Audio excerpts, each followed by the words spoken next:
गुरु परंपरा योग संस्थान में आपका स्वागत है। हम लोग हठ रत्नावली पढ़ रहे हैं, उसमें अष्टकर्म हम लोगों ने कल शुरुआत कर दिया हुआ था और अष्टकर्म में हम लोग 5 तक पहुंच गए थे। चक्री, नौली, धोती, नेति और बस्ती तक। गजकरनी, त्राटक और मस्तक भ्रांति आज करना है।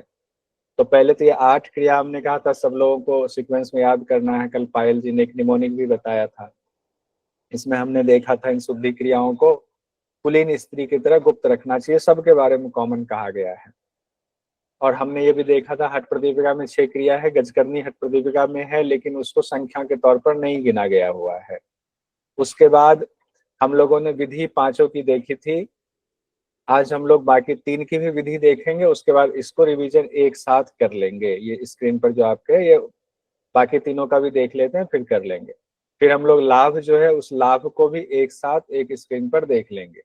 और फिर उसमें एक चीज पहले बता देता हूँ, इसको पहले कर लेते हैं, उसके बाद फिर हम लोग आते हैं।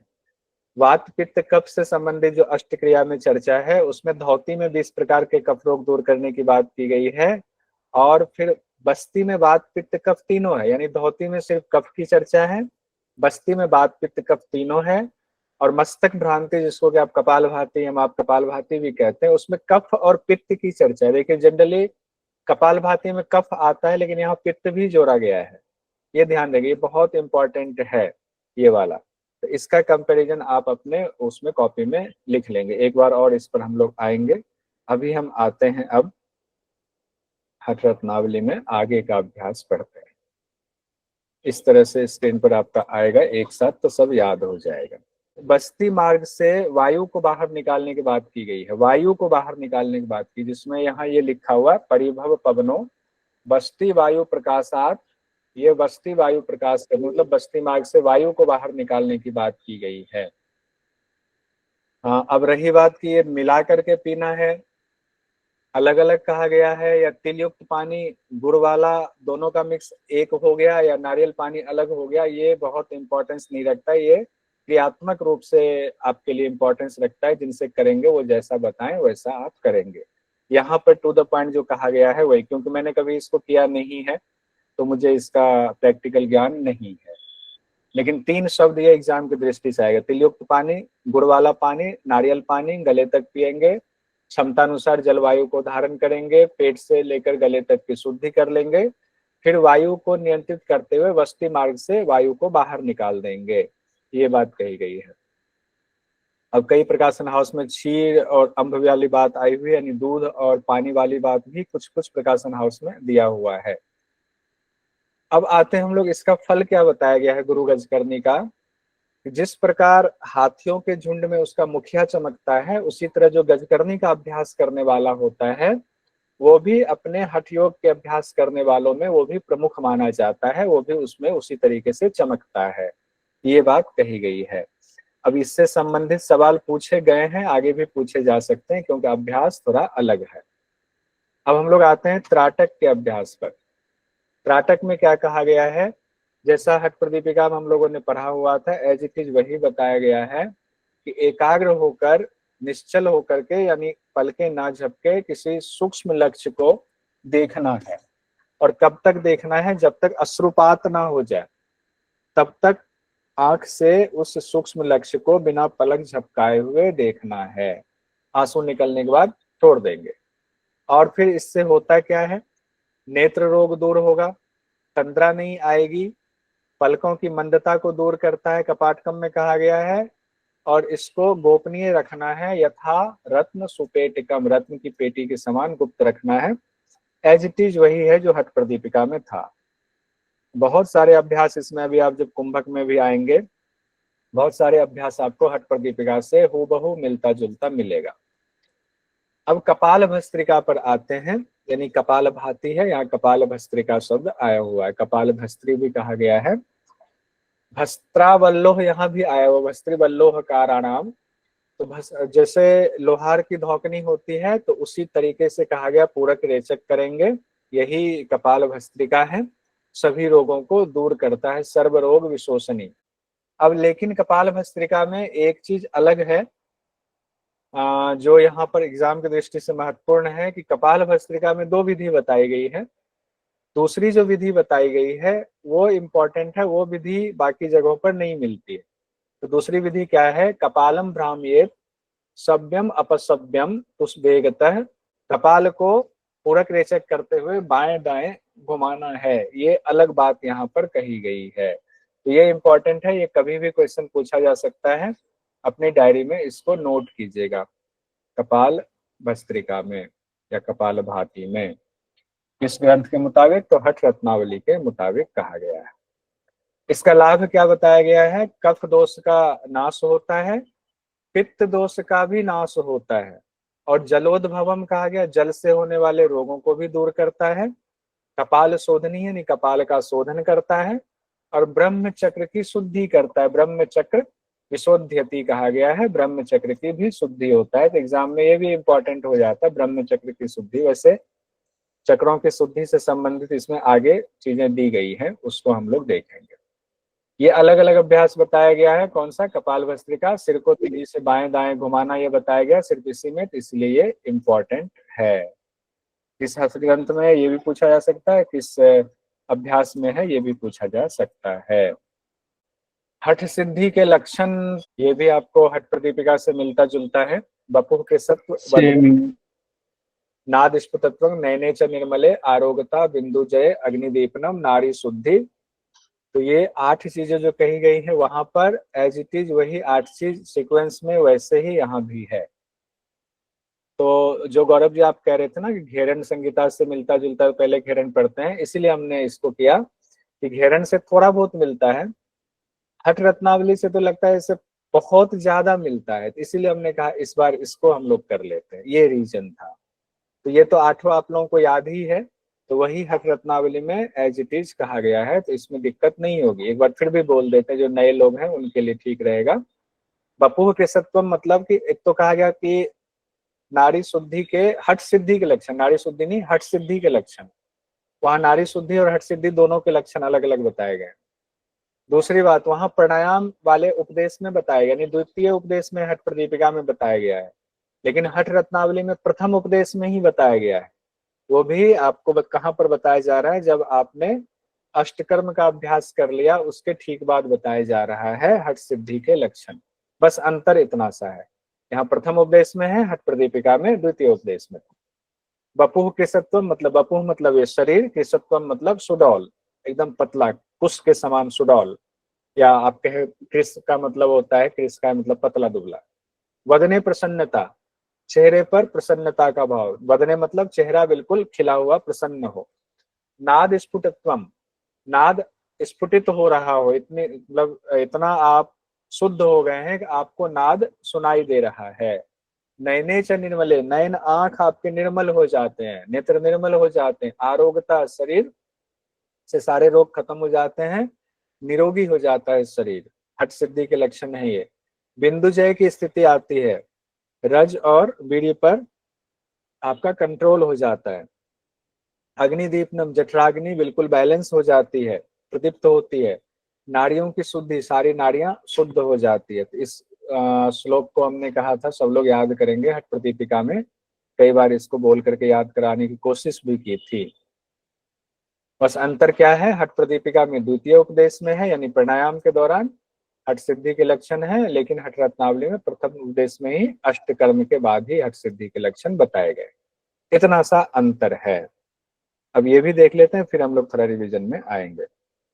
अष्टकर्म के बाद जैसे कि बताया गया है, अगला जो श्लोक है, श्लोक हमने नहीं लिखा यहाँ, कि अष्टकर्म के बाद कफ वसा आदि मल दूर करने के बाद, जैसे अष्टकर्म किया तो उससे कफ वसा वगैरह मल दूर हो गया, फिर कहते हैं श्रीनिवास भट्ट जी, अगर उसके बाद प्राणायाम किया जाए तो सहज आपको सफलता मिल जाती है और सारे रोग भी दूर होते हैं, फिर मोक्ष मार्ग में आसानी से आपकी साधना मोक्ष मार्ग की तरफ होती है।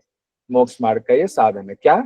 यानी अष्टकर्म के बाद अगर आप प्राणायाम करते हैं तो सहज सफलता मिलेगी, मोक्ष मार्ग का रास्ता आसानी से खुलेगा। अब हम लोग, ये इम्पोर्टेंट है, इस इम्पोर्टेंट को बाद में देखेंगे, पहले हम लोग एक बार रिवीजन वाला पोर्शन देख लेते हैं। रिवीजन पोर्शन देखेंगे तो आसान रहेगा। चक्री में क्या कहा गया था? अब जो पहले विधि देख लेते हैं, 8 की विधि बहुत शॉर्ट में। आधी उंगली मलद्वार के अंदर डालेंगे, सभी दिशाओं में घुमाएंगे, चक्री के बारे में कहा गया। तब तक घुमाएंगे जब तक कि मल द्वार यानी एनस वाला मसल्स जो है वो शिथिल ना हो जाए, तब तक घुमाना है। दूसरी क्रिया है नौली में। नौली के दो भेद बताए गए हैं, बाह्य नौली, अंतरा नौली। कंधे को झुकाना है, पेट की पेशियों को बाएं से दाएं, दाएं से बाएं तेजी से घुमाना है। यह उच्च श्रेणी का अभ्यास नौली है। इसमें दूसरा भी बताया गया अंतरा का भी, लेकिन उसमें कोई भेद नजर नहीं आ रहा है, सारे व्याख्याकारों का यही कहना है, इसलिए उसको यहाँ रखा भी नहीं है। लेकिन आपको पता होना चाहिए कि दूसरी बात भी है, डिटेल में हम लोग पढ़ चुके हैं। तीसरा है धौती। धौती कर्म में कहा गया 4 अंगुल चौड़ा होगा, 20 हाथ लंबा होगा। ऐसे सूक्ष्म और गीले वस्त्र को निगलना है, फिर बाहर निकालना है, यही कहा गया है धोती में। मंजू जी, स्वाति जी, अभी आ रहा हूँ। नेति में फिर कहा गया है 6 बिदस्ती लंबा होना चाहिए धागा नेति के लिए, और वो चूहे की पूंछ के समान होता है। एक नाक में डालेंगे, मुंह से निकालेंगे, फिर धागे के दोनों अंत वाले भाग को जोड़ देंगे, और फिर नासिका क्षेत्र में मंथन करने की बात नेति में कही गई है। बस्ती क्रिया में जल बस्ती और वायु बस्ती की चर्चा है। पहले वायु बस्ती करना है, पेट को वायु से भरेंगे, कुछ देर बाद गुदा मार्ग से वायु बाहर निकाल देंगे वायु बस्ती में। और जल बस्ती में कहा गया है नाभि तक जल में जाएंगे, चक्री कर्म करेंगे, फिर गुदा से पानी को अंदर खींचेंगे, पेट भरेंगे, और विचित्र करनी करते हुए पानी को बाहर निकाल देंगे। विचित्र करनी शब्द और चक्री दोनों क्रिया जल बस्ती में सन्निहित बताया गया है। गजकरनी में दो बताया गया, एक गजकरनी, एक गुरु गजकरनी। गजकरनी में तो है कि अपान वायु पर कंट्रोल कीजिए और जो पेट के अंदर पदार्थ है उसको वमन करना है बाहर। लगातार करेंगे तो आपकी सिद्धि होगी, आसान हो जाएगा अभ्यास में। गुरु गजकरनी में तिलयुक्त पानी, गुड़ वाला पानी, नारियल पानी पीना है, पेट से गले की शुद्धि करनी है, वायु को नियंत्रित करते हुए बस्ती मार्ग से वायु को बाहर निकालना है। वायु प्रकाशित करने की बात कही गई है। त्राटक में कहा गया एकाग्र होकर एक सूक्ष्म लक्ष्य को तब तक देखेंगे जब तक आंखों से आंसू ना आ जाए। और मस्तक भ्रांति में 2 विधि बताई गई है। एक तो लोहार की धौकनी की तरह तेजी से पूरक रेचक की बात कही गई, भस्त्रिका की तरह बताया गया है। दूसरा जो है वो इम्पोर्टेंट है कि रेचक पूरक करते हुए, इसमें सिर्फ रेचक लिखा चला गया, पूरक वाला पोर्शन वो टाइपो रह गया, वो कर देंगे। रेचक पूरक करते हुए गर्दन को बाएं दाएं हिलाना है तेज गति से। ये मस्तक भ्रांति की दूसरी विधि परीक्षा की दृष्टि से महत्वपूर्ण है। ये एक साथ हम लोगों ने देख लिया। अब हम लोग आते हैं लाभ, एक बार देख लेते हैं। मस्तक भ्रांति में 4 नंबर आ गया, 8 नंबर ये करना पड़ेगा, ठीक है। चक्री में क्या लाभ बताया गया है? मूल व्याधि कहा गया है, यानी पाइल्स रोग दूर होता है, गुल्म रोग दूर होता है, पेट के रोग दूर होते हैं, महाउदर कहा गया है, मल की शुद्धि होती है, जठराग्नि प्रदीप्त होती है। ये चक्री कर्म में बताया गया है। मूल व्याधि, गुल्म रोग, पेट के रोग, महाउदर, मल की शुद्धि, जठराग्नि प्रदीप्त। नौली में कहा गया पेट की अग्नि को बढ़ाता है, पाचन को ठीक करता है, आनंद की प्राप्ति कराता है, अशेष दोष शोषणी कहा गया, अशेष दोषमय शोषणी, ये बात यहाँ पर आई हुई है नौली में। धौती में ये भी ध्यान रखिए, अशेष दोष वाली बात 2 जगह पर आई हुई है, एक नौली में एक बस्ती में। ये भी लिख लीजिएगा, जो अभी आपने कहा उसकी जगह पर ये नौली और बस्ती वाला भी लिख लीजिएगा। धौती में कहा गया जठराग्नि प्रदीप्त करता है, काश काश श्वास प्लीहा कुष्ठ रोग दूर करता है, और 20 प्रकार के कफ रोग भी दूर करता है धौती में भी। नेति में कहा गया, नेति में वही 3 चीजें जो हठ प्रदीपिका में था, कपाल शोधन, दिव्य दृष्टि और जत्रु ऊर्ध्व रोग दूर करता है, कंधे से ऊपर के रोग दूर करता है, वही बात यहाँ भी कही गई है।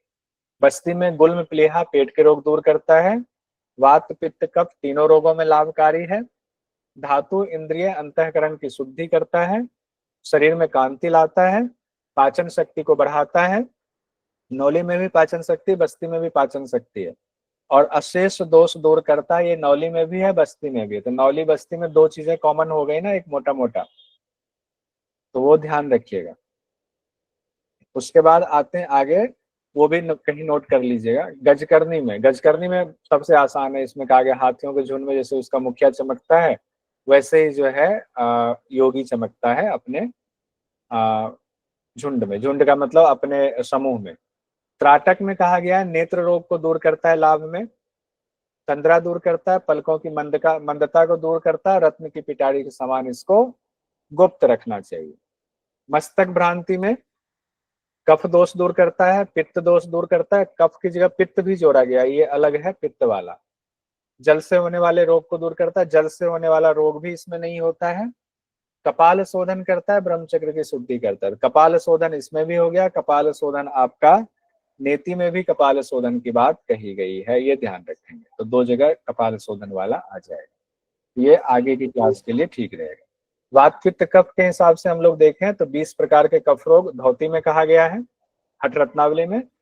बस्ती में वात पित्त कफ तीनों कहा गया है, और मस्तक भ्रांति में आपको कफ और पित्त जन्य दोष दूर करने की बात की है। मस्तक भ्रांति में कफ पित्त, बस्ती में वात पित्त कफ, धौती में 20 प्रकार के कफ दोष। अब कुछ और इंपॉर्टेंट चीज जो हम लोगों ने देखा उसमें से देखते हैं। नौली के 2 प्रकार बताए गए हैं, बाह्य नौली, अंतरा नौली। हठ रत्नावली में धौती की लंबाई 20 हाथ बताया गया है, दोनों छोर को जोड़ने के बाद जो अलग है। बस्ती के 2 प्रकार, वायु बस्ती, जल बस्ती है, और कहा गया चक्री कर्म के बाद बस्ती का अभ्यास करेंगे, चक्री कर्म के बाद बस्ती का अभ्यास करेंगे। और आगे जो एक और इम्पोर्टेंट चीज आई हुई, बस्ती कर्म के बाद 3 घटी तक कुछ नहीं खाना है, शांत होकर के वायु रहित स्थान में बैठना है योगी को, जो साधक हैं उनको। और जब 72 मिनट हो जाए उसके बाद संयमित और मधुर आहार लेना है। फिर गजकर्णी में कहा गया 2 भेद हम लोगों ने पढ़ा भी, गजकर्णी, गुरु गजकर्णी। गुरु गजकर्णी में तिल का, गुड़ का और नारियल पानी की बात आई हुई है। अब आते हैं कपाल भस्त्रिका की 2 विधि बताई गई है। पहली विधि तो नॉर्मल है, दूसरी विधि जो है वो अलग है, पूरक रेचक करते हुए सिर को तेज गति से बाएं दाएं घुमाना। ये भी इंपॉर्टेंट हम लोगों ने देख लिया। ये जो कंपैरिजन कल देखा था एक बार और नजर मार लेते हैं। हठ रत्नावली, हठ प्रदीपिका, घेरन संहिता में धौती की लंबाई हठ रत्नावली 20 हाथ, हठ प्रदीपिका 15 हाथ, घेरन संहिता में लंबाई नहीं बताई गई। साथ ही एक और एक्स्ट्रा इंफॉर्मेशन हम लोगों ने देखा था, प्रहर 3 घंटे का होता है, एक मुहूर्त 48 मिनट का होता है, घटी 1 घटी 24 मिनट का होता है। यहां तक हम लोगों ने देख लिया था। अब आगे ये वाला इंपॉर्टेंट है, इसको बढ़ते हैं। ये भी बहुत इंपॉर्टेंट है, इतना इंपॉर्टेंट है कि एग्जाम में कभी भी पूछा जा सकता है, और पहले पूछा भी गया। चक्रों की शुद्धि की बात की गई है, किस क्रिया से कौन से चक्र की शुद्धि होती है, ये बिल्कुल डिफरेंट है, इंपॉर्टेंट है। इसको इंपॉर्टेंट नोट कर लीजिएगा और लिख लीजिएगा। चक्री कर्म वज्रोली, नौली, धोती, नेति, त्राटक, वस्ती, भस्त्रिका। एक तरफ देखिए, ये कर्म बताए गए, इसके द्वारा किसकी शुद्धि होगी वो दूसरी तरफ बताया गया है। चक्री कर्म जब आप करते हैं तो मूलाधार की शुद्धि होती है। चक्री कर्म करते हैं तो मूलाधार की शुद्धि बताया गया है। चक्री कर्म से किसकी शुद्धि? मूलाधार की शुद्धि। वज्रोली से किसकी शुद्धि होती है? स्वाधिष्ठान की शुद्धि कहा गया, वज्रोली से होती है। चक्री कर्म से चूंकि पायुनाल के पास आप कर रहे हैं तो मूलाधार का है, मूलाधार की शुद्धि हो गई। वज्रोली चूंकि आप लिंग क्रिया से जुड़ा हुआ है तो वहां स्वाधिष्ठान चक्र है, स्वाधिष्ठान की शुद्धि हो गई। ये 2 बहुत आसान है, तीसरा भी आसान है। नौली पेट से है तो मणिपुर चक्र की शुद्धि हो गई, नौली से मणिपुर चक्र की शुद्धि हो गई। उसके बाद है धौती क्रिया। धौती में चूंकि, अब ध्यान कीजिए, धौती में हृद धौती भी होता है। हृद धौती घेरन संहिता में हम लोग पढ़ेंगे, तो वहां से इसको जोड़ लीजिए, धौती से, हृद धौती से जोड़ करके हृदय, और फिर क्योंकि यहाँ से होके जा रहा मुंह से, तो विशुद्धि चक्र और हृदय चक्र, यानी कि अनाहत और विशुद्धि दोनों की शुद्धि हो रही है धौती से। ये भी मुझे लगता है याद हो जाएगा, अभी हम लोग याद कर लेंगे। फिर कहा गया नेति और त्राटक से। नेति और त्राटक आंख के पास हो गया, नेति भी नाक, आंख नाक दोनों पास में है, तो यहाँ जो सबसे नजदीक में चक्र है वो चक्र है आज्ञा चक्र। तो आज्ञा चक्र से किसकी शुद्धि हो रही? आज्ञा चक्र की शुद्धि किससे हो रही है? नेति से और त्राटक से। ये भी सेट बैठ गया। अब बस्ती और भस्त्रिका से कहा गया संपूर्ण शरीर की शुद्धि होती है। बस्ती से और भस्त्रिका से संपूर्ण शरीर की शुद्धि बताया गया है। सर्वांग शोधन कार्य बस्ती भस्त्रेक कर्मणा। बस्ती और भस्त्रिका से, यहाँ भस्त्रिका ले आया गया है।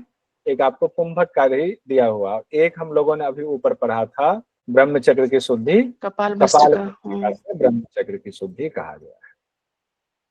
तो इसको भी नीचे जोड़ लीजिएगा उसमें, हालांकि वहां के श्लोक में ये बात नहीं कही गई है, लेकिन ये जब आप नोट्स बनाएंगे तो इसको भी साथ में जोड़ लेंगे। नहीं तो आप ढूंढते रहोगे कि ये ब्रह्म चक्र वाला भी कहीं बात आई थी, वो कहाँ पर हम जोड़े, वो दिक्कत हो जाएगी फिर। अब आगे बढ़ते हैं। इसको मुझे लगता है बहुत रिपीट करने की जरूरत तो नहीं, याद हो जाएगा ना, चक्री से बजरोली नौली से कौन कौन चक्र की है, एग्जाम में आएगा तो हो जाएगा। हाँ बहुत सुंदर, सब लोगों का आ रहा है, सब मिलता जुलता ही है, बस एक लास्ट वाला याद कर लेंगे, बस्ती और भस्त्रिका से संपूर्ण शरीर की शुद्धि होती है। अब आगे कहा गया है कि आधार, स्वादिष्ठान, मणिपुर, अनाहत, विशुद्धि चक्र कहा गया कंठ में है, आज्ञा चक्र भूमध्य में है। ये चक्रों के भेद हैं, सबको ये जानना चाहिए।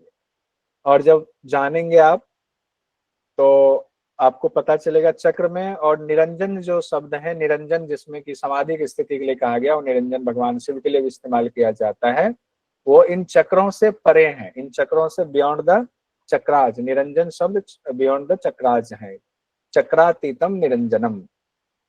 आगे बढ़ते हैं। अब यहाँ से फिर एग्जाम के हिसाब से आते हैं। योग साधक के लिए स्थान मठ की क्या विशेषता बताई गई है। सुराष्ट्रीय धार्मिक देश है, सुभिक्षे निरुद्रवे। यहाँ सुराष्ट्रीय शब्द आया है, हठ प्रदीपिका में सुराज्य था, बाकी चीजें एक ही है, कोई अलग नहीं है। अच्छा राष्ट्र होना चाहिए, धार्मिक देश होना चाहिए, अच्छे से भिक्षा सुलभ हो जाए तब अभ्यास होगा। निरुपद्रव्य, कोई उपद्रव वगैरह ना होता हो। ऐसे में एकांत में मठ का जो है आप स्थापना कीजिए, मठ बनाइए और वहां पर हठ योग का अभ्यास कीजिए। फिर से देखिए, सौराष्ट्रीय धार्मिक देश से सुभिक्षे निरुद्रवे एकांत मठिका मध्य स्थातव्यम हठ योगिना। ये स्थान की चर्चा में ये बात बताई गई है। फिर उसमें उस स्थान पे जो आप कुटिया बनाएंगे, देश की वो विशेषता हो गई। कुटिया बनाएंगे तो कैसी कुटिया होगी, तो कहा गया अल्प द्वार हो, यानी जो कुटिया जो आपकी होगी, अभी भव्य द्वार बनाते हैं ना, एकदम तोरण द्वार भव्य बनता है हम लोगों का घर का, लेकिन कुटिया का द्वार छोटा होगा, बड़ा नहीं, भव्य नहीं होगा, छोटा द्वार होगा। अरंध्र गर्त पिठरम कहा गया, कोई छिद्र वगैरह ना हो, बिल वगैरह ना हो, ना अति उच्चम ना अति नीचतम, जमीन उबड़ खाबड़ ना हो, जमीन जो है समतल होनी चाहिए। सम्यक गोमय सांद्र लिप्तम होना चाहिए, गाय के गोबर से अच्छी तरह से लिपा हुआ होना चाहिए। वही बात वहां भी कही गई है, बस कहने का एक आध शब्द का फर्क है। और उसके बाद कहा गया है कि बिल्कुल निःशेष, मतलब स्वच्छ होना चाहिए, जीव जंतु नहीं होना चाहिए वहां पर, कोई भी बाहरी जीव जंतु नहीं होना चाहिए। बाह्य मंडप वेदी कूप रुचिरम, बाहर एक मंडप होना चाहिए, एक वेदी होना चाहिए, कुआं या फिर एक और पानी का कोई स्रोत होना चाहिए। और प्रकार संवेष्टितम, मतलब आपकी कुटिया चारों तरफ से चार दीवारी से घिरा होना चाहिए। ये योग मठ, योग के लिए जो आप मठ का निर्माण करेंगे उसके लक्षण कहे गए हैं।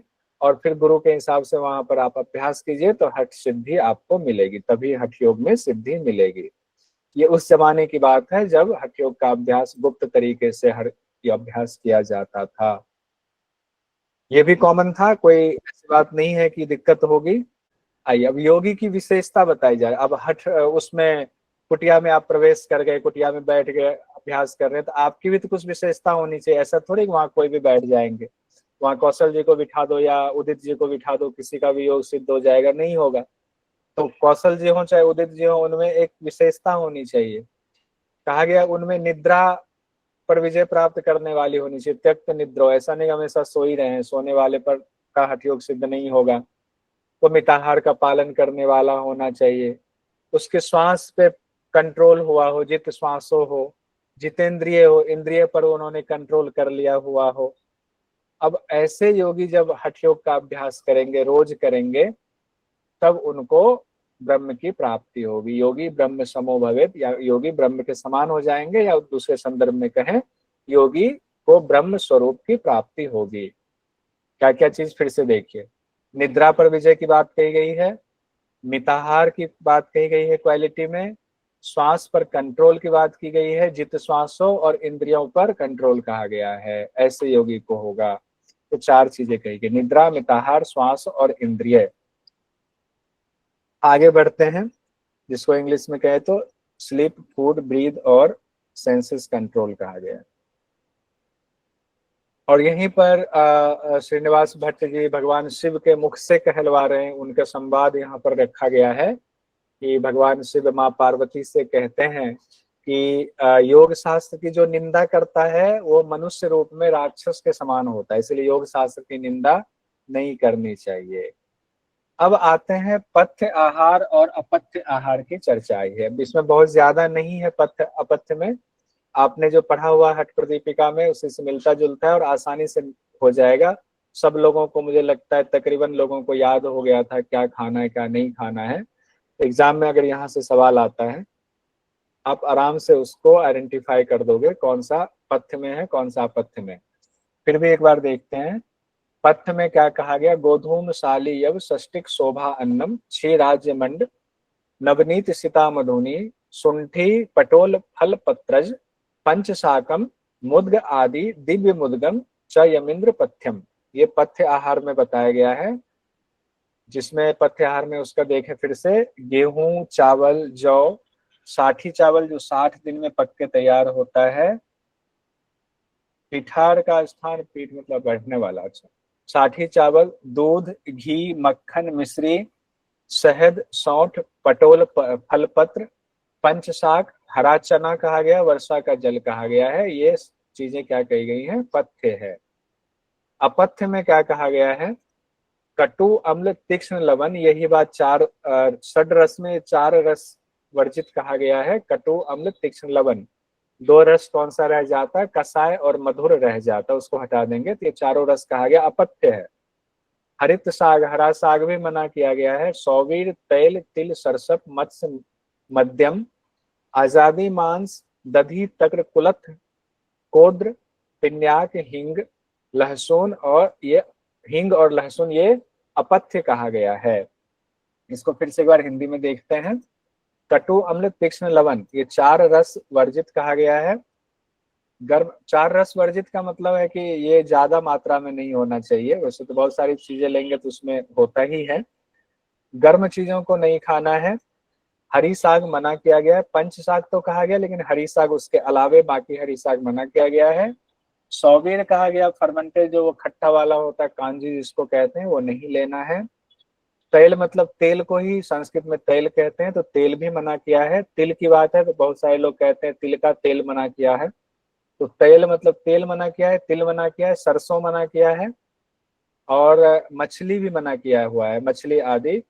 और मांस मना किया हुआ है, जिसमें कहा हुआ है आजादी मांस कहा गया है। मध्य मदिरा भी मना किया गया, मदिरा हालांकि पहले है मांस बाद में है, सीक्वेंस इसका बदलना पड़ेगा। आजादी मांस का है, बकरे आदि का मांस। और दही कहा गया है। तक्र मतलब छाछ, कुलत, कोद्र कुछ होता है, कोद्र नेपाल में होता है, कोई सब्जी होती खाने वाली, कोद्र कहा गया, वो भी नहीं खाना है। पिन्याक मतलब खली होता है, जैसे तेल निकाले तो उसके बाद जो भूसी बच जाती है उसको खली कहते हैं। और हींग भी मना किया गया, हींग भी नहीं खाना है। लहसुन नहीं खाना है। ये अपथ्य बताए गए हैं हठ रत्नावली में। अब आगे गोरक्षनाथ के अनुसार ये बात कही गई है, और ये भी एग्जाम में आता है, कई बार पूछा भी गया हुआ है कि वर्जयेत दुर्जन प्रीति वहिनी स्त्री पथ सेवनम प्रातः स्नान उपवास आदि काय क्लेश विधि तथा। अब यहाँ पर दुर्जन प्रीति और दुर्जन स्थान में थोड़ा सा फर्क आता है। कई जगहों पर दुर्जन स्थान की चर्चा आती है, यहाँ पर दुर्जन प्रीति शब्द लिखा हुआ है। यानी दुर्जन प्रीति जब हुआ तो दुर्जनों का संग छोड़ना है। वहनी स्त्री कहा गया है तो अग्नि से भी दूर रहना है। अग्नि को पहले स्त्री बाद में देते हैं। बहनी स्त्री, अग्नि सेवन, स्त्री संग और लंबी यात्रा मना किया गया है। प्रातः स्नान मना किया गया है। उपवास आदि जो शरीर को नुकसान पहुंचाने वाले नियम हैं विधि हैं उसको भी कहा गया है कि ना करें। अब ऐसा नहीं गर्मी का समय है तो सुबह में स्नान ही मत कीजिए, शरीर से बदबू आ रही, ऐसा भी नहीं करना है। तो तब है जब योगी बाहर रहते थे, ठंड का समय, नियम बना देंगे सुबह बिना स्नान के नहीं कुछ करना है। योगी का भोजन ऐसे इतना शुद्ध होता था कि शरीर में कोई बदबू आ ही नहीं सकती। उसके बाद हाँ ये वाली बात मैं कह रहा था, यहाँ दुर्जन प्रीति है, कई जगहों पर दुर्जन प्रांत लिखा हुआ है, तो यहाँ पर दुर्जन प्रीति ही हम लोग पढ़ेंगे, दुर्जन प्रीति से ही देखेंगे। आगे मत से अभी गोरक्षनाथ जी के अनुसार ये है, ये याद रहेगा, ये कई बार रिपीट हो चुका है पहले भी। मत्स्येंद्र नाथ के अनुसार भी एक चीज यहाँ पर श्रीनिवास भट्ट जी ने जोड़ा हुआ है, जिसमें वो कहते हैं, रस मारे मारे हेम करे, मल जारे जारे रोग हरे, वायु पूरे पूरे आयु करे, आत्म ध्याने ध्याने मोक्ष करे। यानी कि स्वस्थ शरीर को महत्ता दर्शाने के लिए कहा गया है कि सोने से तुलना की गई है। जिस प्रकार, फिर उसके बाद कह रहे हैं, जिस प्रकार रासायनिक क्रियाओं से जो है पारा और सोने की शुद्धि होती है, सोने में भी मिलावट किया जाता है तब वो आभूषण बनता है, पारे में भी मिलावट किया जाता है तब वो औषधि का रूप लेता है। उसी प्रकार शरीर की अशुद्धियों को जब जला के खत्म किया जाता है तब शरीर शुद्धि प्राप्त करता है, तब शरीर दिव्य होता है। वायु पूरे पूरे आयु करे, श्वास की क्रिया जब आप करते हैं तो आपकी उम्र बढ़ती है, आयु करे आयु बढ़ती है। आत्म ध्यान है, जब आत्मा का ध्यान करते हैं तो उससे मोक्ष करे, मोक्ष की प्राप्ति होती है। ये इम्पोर्टेंट है, बस ये अलग से ही ये ऐसा श्लोक है जो आप पढ़ के भी लगेगा कि बिल्कुल डिफरेंट है। रस मारे मारे हेम करे, मल जारे जारे रोग हरे, वायु पूरे पूरे आयु करे, आत्म ध्याने ध्याने मोक्ष करे। क्या पता यहीं से उठा करके दे दे, ये पहली लाइन दे दे कहाँ पर इसका जिक्र किया गया है। तो हठ रत्नावली किनके अनुसार कहा गया है, तो कहा गया मत्स्येंद्र नाथ जी के अनुसार। तो दोनों चीजें नोट कर लीजिए, बिल्कुल अलग सा, एकदम रिदम सा, कविता सा वो लग रहा है। हम लोग मिताहार भी देख ही लेते हैं, 5 मिनट है अभी।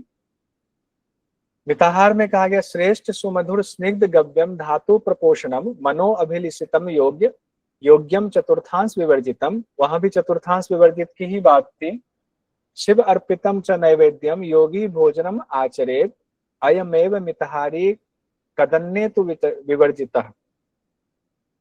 कदन्ने तु विवर्जित विवर विवर ठीक है, हो गया। श्रेष्ठ सुमधुर और गाय के दूध से निर्मित भोजन करना है मिताहार में। क्या है? श्रेष्ठ है, सुमधुर है, गव्यम गाय के दूध से निर्मित है, धातु प्रमोशनम प्रपोषणम आपके शरीर में जो सप्त धातु है उसको पोषित करने वाला भोजन होना चाहिए। मनो अभिलिषितम मन को प्रसन्न करने वाला भोजन होना चाहिए।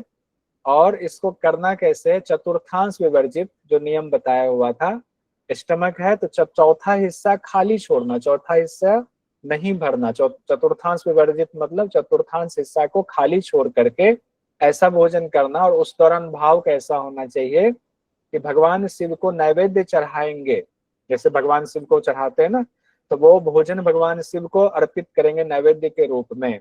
कई लोग कहते हैं थोड़ा सा निकाल के चढ़ा दें, प्रसाद के रूप में चढ़ा दें, फिर उस प्रसाद को भोजन में मिला दें, आश्रमों में यही चलता है। तो भगवान शिव को नैवेद्य अर्पित करते हुए तब योगी को, योग साधक को तब भोजन करना चाहिए। और साथ ही कहा गया है कदन्य तो विवर्जित है, जो अशुद्ध भोजन है उसका त्याग करना चाहिए, यही मिताहार है। फिर से देखिए, मिताहार में श्रेष्ठ भोजन होना चाहिए, सुमधुर भोजन होना चाहिए, गाय के दूध से निर्मित होना चाहिए। हठ रत्नावली में ये बात कही गई है, धातु को पोषित करने वाला होना चाहिए, मन को प्रसन्न करने वाला। पेट का चौथाई हिस्सा खाली छोड़ेंगे और शिव को नैवेद्य चढ़ाते हुए, भगवान शिव को नैवेद्य चढ़ाते हुए भोजन करेंगे और अशुद्ध भोजन का त्याग करेंगे। बाधक तत्व साधक तत्व, जैसे हठ प्रदीपिका में 6 बाधक तत्व 6 साधक तत्व है, वहां ऐसा नहीं बताया गया है। हाँ, ब्रह्मचर्य का पालन, पूजा पटेल जी कह रही। यहाँ बाधक तत्व 6 तो बताए गए हैं, लेकिन साधक तत्व 12 बताए गए हैं। अब इसको देखना, बाधक तत्व में क्या कहा गया? अत्याहार प्रयास प्रजल्प नियम आग्रह जनसंग लौल्यम। ये बाधक तत्व तो ठीक है, आपको याद हो जाएगा। अत्याहार प्रयास प्रजल्प नियम आग्रह जनसंग लौल्यम, ये वैसे ही कहा गया है हठ प्रदीपिका की तरह। लेकिन साधक तत्व में यहाँ 6 की जगह 12 चीजें कही गई। उत्साह कहा गया है, निश्चय कहा गया है, धैर्य कहा गया है। उत्साह, निश्चय, धैर्य, तत्व ज्ञान, बिंदु स्थिरता, मिताहार, जनसंघ का त्याग, निद्रा का त्याग, श्वास पर नियंत्रण करना, आसन की स्थिरता कहा गया है, आलस्य का त्याग कहा गया है, गुरु और आचार्य की कृपा, तब जाकर के योग साधना में आपको सहायता मिलेगी। ये 12 साधक तत्व बताए गए। फिर से देखिए, उत्साह, निश्चय, धैर्य, तत्व ज्ञान, बिंदु की स्थिरता, मिताहार, जनसंघ का त्याग, निद्रा का त्याग, श्वास पर नियंत्रण, आसन की स्थिरता, आलस्य का त्याग, गुरु और आचार्य की कृपा। 12 चीजें। अब इसको याद करने की जरूरत नहीं है, ध्यान से देखना है, 2 बार बोल बोल करके इसको उच्चारण करना है। उच्चारण करने के बाद आंखें बंद करना है, एक बार उसी चीज को मन में रिपीट कर जाना है, फिर एक बार देख लेना है, बात खत्म। अब आपके चित्त में वो बैठ गया हुआ है, आपके क्वेश्चन जब आएंगे तो आप आसानी से उसमें से चूज कर लोगे। अब योग में सफलता कैसे मिले, तो इसमें चार बातें कही गई हैं। कहा गया श्रुति से, यानी वेद से, यानी धर्म शास्त्र से। शास्त्र वहां जनरली जगह पर शास्त्र लिखा गया, श्रुति वेद को कहते हैं। तो वेद शास्त्र से आपको योग में सफलता मिलती है। दूसरी बात कही गई, वेद शास्त्र ज्ञान हुआ, उस ज्ञान को आपको सिखाएंगे कौन, उसके लिए आचार्य का प्रसाद जरूरी है। आचार्य का प्रसाद मतलब गुरु कृपा जरूरी है। फिर गुरु कृपा के बाद जब गुरु कृपा हो गई, आचार्य ने समझा दिया, तो अब आप योग अभ्यास करेंगे। तो योग के अभ्यास से, और उसमें भी ईश्वर का अनुग्रह होना चाहिए। अगर ईश्वर पर ध्यान है आपका, ईश्वर की कृपा नहीं है तो कैसे होगा। 4 चीज हो गया वेद शास्त्र से। वेद शास्त्र कौन पढ़ाएंगे, गुरु पढ़ाएंगे। गुरु जब पढ़ा रहे हैं तो उसका कह रहे हैं अब योग का अभ्यास करो। ये 3 चीजें हो गई, उसमें ईश्वर का अनुग्रह जरूरी है, तब योग में सफलता मिलेगी। अब जो ब्रह्मांड में विचरण करने वाले योगी हैं, जो हठ प्रदीपिका में बताया गया है, तकरीबन वैसे ही हैं, कुछ नाम अलग हैं। यहाँ 30 नाम तकरीबन बताए गए। तकरीबन इसलिए कह रहा हूँ कि कई ग्रंथों में नाम को लेकर के दिक्कत होती है। कई जगहों पर 2 को 1 जोड़ दिया गया है, कई जगहों पर एक शब्द में 2 टुकड़ों में तोड़ा गया है, तो इसीलिए कई बार दिक्कत होती है। कौन कौन से नाम है हम लोग देखते हैं। श्री आदिनाथ, मत्स्येंद्र नाथ, साबर, भैरव, आनंद भैरव, सारंगी, मीन, गोरक्ष, विरूपाक्ष, विलेस्या, मंथन, भैरव, सिद्ध बुद्ध, कंदली, कोरंदक, सुरानंद, सिद्धिपाद, चरपटी, करोती, पूज्यपाद, नित्यनाथ, निरंजन, कपाली, बिंदुनाथ, काकचंडेश्वर, अल्लाम, प्रभुदेव, नैट चूटी। ये भी एक नाम आया, जनरली कई जगहों पर ये शब्द छोड़ दिया गया है। तो इसके लिए कई व्याख्याकारों ने कहा कि इनका नाम कुछ और भी था, लेकिन यहाँ हठ रत्नावली में नैट चूटी ही कहा गया है। नैट चूटी, टिनटिनी, भालुकी, नाग बौद्ध, खंड और कपालिक। कपालिक अब इसको याद कैसे करेंगे, हठ प्रदीपिका वाला कई लोगों ने याद किया था, तो बोल बोल के कई बार पढ़िए, कई बार पढ़िए। तो इन सारे नामों से आप फ्रेंडली हो जाएंगे। फ्रेंडली मतलब लगेगा अब आपके मोहल्ले में जितने लोग हैं सबका नाम याद है क्या, नहीं है, लेकिन जब वो सामने आते हैं तो आपको नाम याद आ जाता है। कहते हैं फलाना आदमी रहता है, हाँ वो फलाने बगल में है, 2 घर छोड़ करके जाना है, वहां पर है। अब नाम बार बार बोलते जाएंगे तो चित्त में बैठेगा, याद करने की जरूरत नहीं है, चित्त में बिठाइए। कई जगह पर हमने देखा अल्लाम और प्रभुदेव को एक नाम बताया गया, अल्लाम प्रभुदेव जोड़ दिया गया है। कई जगह पर खंड कपालिक में एक साथ है, कई जगह पर खंड अलग लिखा है, कपालिक अलग लिखा हुआ है। तो ये थोड़ा सा संशय की स्थिति है, क्योंकि जिन लोगों ने भी व्याख्या, जिन्होंने लिखा उनको तो पता था, व्याख्या जिन लोगों ने किया उनको नहीं पता था। बहुत सारी जानकारी इन पुराने सिद्धों के बारे में नहीं मिलती है, इसलिए भी ये दिक्कत हो जाती है। अब यहाँ पर हमारा कंप्लीट हो ही गया है, अंतिम मंत्र तक हम लोग पहुंच गए हुए हैं। अलग अलग, हाँ हठ प्रदीपिका में थोड़ा अलग है। अब कुछ योगियों का मत यहाँ पर बता रहे हैं। श्रीनिवास भट्ट जी कहते हैं कि सिर्फ प्राणायाम से ही सभी मल दूर हो जाते हैं, सभी अशुद्धियां दूर हो जाती हैं, इसीलिए कुछ और उपाय करने की जरूरत नहीं है। जैसे कि इसमें उपाय क्या बताया गया, अष्टकर्म बताया गया। तो ये बात वहां से जुड़ी हुई है कि कुछ और मतों के मुताबिक, कई योगियों के मुताबिक प्राणायाम से ही तो सारे मल दूर हो जाएंगे, क्यों करना है दूसरा कर्म। ये बात वहां भी कही गई थी द्वितीय उपदेश में, हठ प्रदीपिका में। और सबसे अंत में, प्रथम अध्याय हम लोग पढ़ रहे हैं, उपदेश पढ़ रहे हैं, उसके सबसे अंत वाले श्लोक में कहा गया है कि समुद्र के मंथन से मोतियों के हार की प्राप्ति होती है, उसी तरह योग रूपी समंदर के मंथन से सुवर्ण माला की प्राप्ति होती है। कोई भी इसकी अवहेलना नहीं कर सकता, कोई भी योगी इसकी अवहेलना नहीं कर सकता है, योग साधक इसकी अवहेलना नहीं कर सकता है।